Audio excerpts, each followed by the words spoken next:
Magandang araw mga boss, mga idol. Raider 150. Ang issue nito, sabi nung may-ari, pag nire-rev namamatay. So check natin.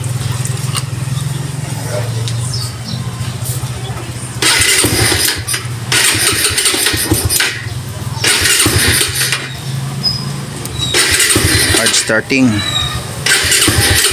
wala talaga. Subukan natin sa na hindi i-rev.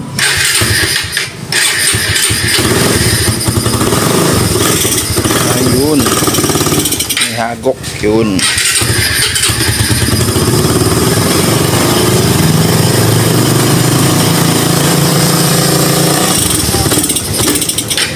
Ayun. So yun ang issue niya mga idol.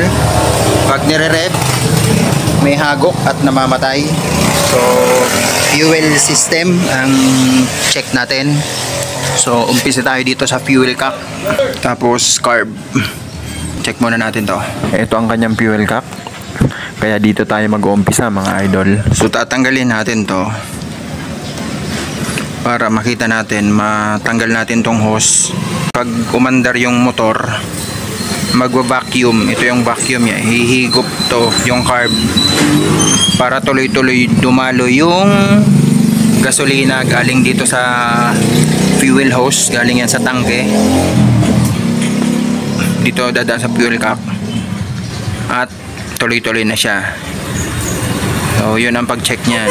May valve kasi to na sarado pag namatay yung makina. So hindi dapat siya magbibigay ng gasolina. Pag umikot yung magneto, hihigop dapat siya ng gasolina, o saka lang siya hihigop ng gasolina. So itong hose nito, ito yung mag-vacuum. So kung umikot na, nag-start, tapos walang lumalabas bitin, so ito yung problema. Papalitan to kasi hindi na siya nagbibigay ng gasolina. So ulitin ko mga idol yung aking explanation para maliwanag at masabayan nyo. Tatanggalin natin to kasi itong fuel cap galing sa tangke, itong fuel hose na to, pasok dito yung gasolina, pero hindi siya magtutuloy-tuloy papunta sa carb. Kailangan umikot muna ang magneto to push start or kick start para mahigop niya yung gasolina. So may valve ito, closed valve, parang gate valve. So hindi yan magtutuloy-tuloy kahit yun yung ano niya, yung purpose nito. Tatanggalin natin para makita natin. So pag walang lumabas na gasolina, good indication yon. Pag may lumabas, so sira ito. Pero kung walang lumabas, sipahin natin, may push start, paikutin yung tie wheel, dapat may lalabas na gasolina dito. Pagka wala, so sira pa din ito. Tingnan natin. Ay, yun. So sira ito mga boss. Ayan o, tuloy-tuloy. Ayan o, tuloy-tuloy ang agos. So ibig sabihin,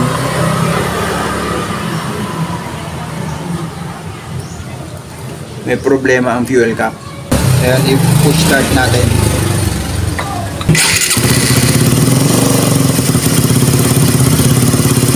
Walang lumabas. Ayan, binuhay ko. Ayan, buhay ang makina. Ayun, pero walang lumabas na gasolina. Ngayon, ilalagay ko to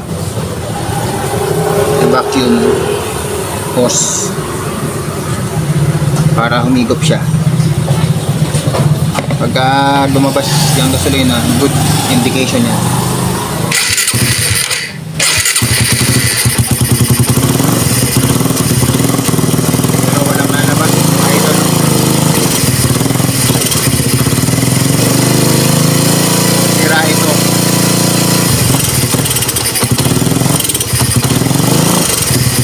Palit tayo ng fuel cap.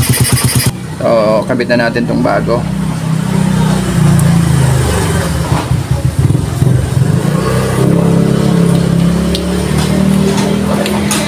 Sa pagpalit pala nitong fuel cap mga idol, meron itong arrow. Sundan nyo lang yung arrow. Doon nyo ikakabit yung fuel hose. Hindi kayo magkakamali. Ngayon magsasalin ako ng gasolina. Tingnan nyo yung pagkakaiba. Yan. Salin ako.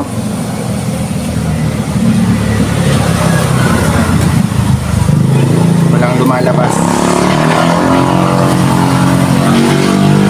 Ganun ang silbi nitong fuel cap.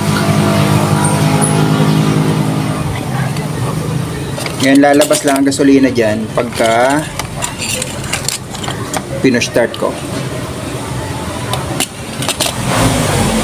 Na nakakabit itong vacuum hose.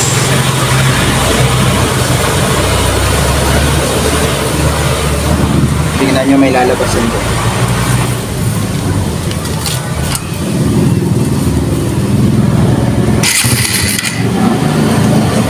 Ayo.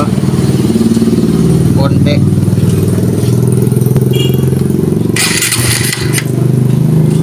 So ganun, kung nakita nyo mga idol, ganun ang purpose. Pag umikot yung flywheel, hihigupin nitong vacuum hose palabas yung gasolina. So kaya ang sira natin kanina is yung fuel cap. Kasi tuloy-tuloy na siya. So problem solved. One more, pakita ko. So,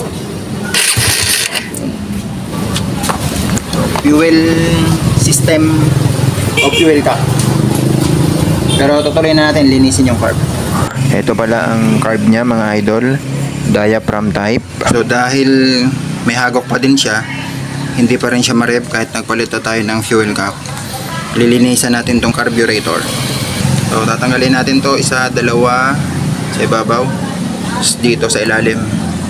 Ayan o, may tatlong screw para malinisan din natin yung chamber. May spring to sa ibabaw kaya ingat tayo pag binuksan natin to, dapat hindi siya tumako o tumalsik. Kung may punit din yan, kailangan palitan. So tatanggalin din natin itong mga jettings para kailangan malinis yung mga butas na yan. So tatanggalin pa natin itong screw para matanggal natin yung float valve. Ayan, screw lang yung katapat nyan. So kailangan ito mga idol, hindi yan barado yung mga jettings nya para maganda yung pasok ng gasolina at higop ng yung airflow. Pero ito barado to, walang butas, sinilip ko na. So lilinisan natin na maigi yan. So okay na to mga idol, nalinis ko na yung mga jettings nya. Yan, hindi na yan barado yung pilot jet. Yan. So asimbolin ko na, madali lang naman mag-asimbol niyan. So palagay lang yan naman dito yung screw, float valve, yan sa floater nya. Sa ibabaw naman itong kanyang diaphragm dito. Wala namang baliktaran yan. So itong diaphragm nya, hindi nyo baliktad yan kasi may guide naman yan. Ito dito yan, lalapat nyo yan dyan. So yan ang guide nya. Yung mga jettings, ayan, ay balik ko na. Float valve na lang, saka floater. So ito na mga idol, for closing na lang, ay balik ko na yung floater saka float valve. Yan, wala kayong gagalawin dyan. Ano? So as is yan, linis lang yung jetting saka yung chamber. So babalik ko na doon sa unit ito after kong ma-sealed para masubukan na natin kung wala nang hagok. Kasi okay naman na-fix na natin yung kanyang fuel cap issue niya. So ito na mga boss, na-resolve na natin. Ayan na, i-rev ko, hindi na siya namamatay.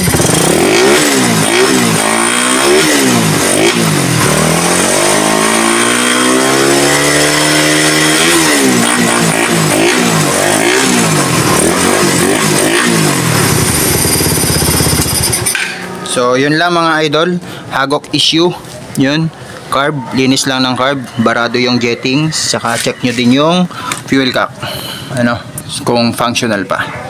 So okay na tayo dito.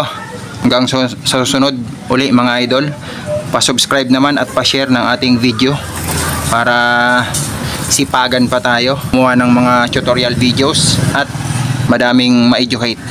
Salamat sa patuloy na suporta. God bless sa ating lahat. Peace out.